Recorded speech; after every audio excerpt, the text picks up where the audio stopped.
বন্ধুরা welcome to my channel DS sports 23-24। এখন কথা বলবো মোহনবাগানের ম্যাচ নিয়ে, যেখানে গোটা ম্যাচ জুড়ে অজস্র পাস, দ্বিতীয়তে বেশ কিছু সুযোগ নষ্ট করেছে, যার জন্য খেসারত দিয়ে এএফসি চ্যাম্পিয়ন্স লিগ 2 এর প্রথম ম্যাচেই এএফসির অপশানের কাছে আটকে গেল মোহনবাগান। বুধবার যুবভারতীতে খেলা শেষ হলো গোলশূন্য অবস্থায়।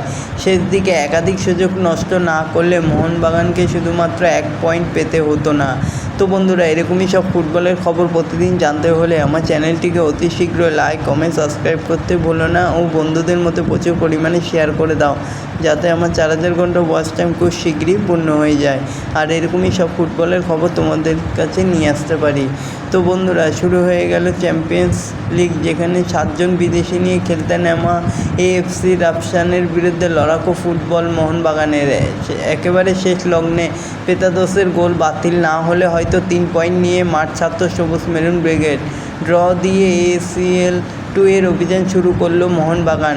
জ্যামি ম্যাকলেন, আলবার্তো রদ্রিগেজকে বাদ দিয়েও বুধবারের যুবভারতীতে সেয়ানে লড়াই করলো মনবীর সিংরা। তো বন্ধুরা, এরকমই সব খেলার খবর প্রতিদিন জানতে হলে আমার চ্যানেলটিকে অতি শীঘ্রই লাইক, কমেন্ট, সাবস্ক্রাইব করতে ভুলো না। ধন্যবাদ সবাইকে।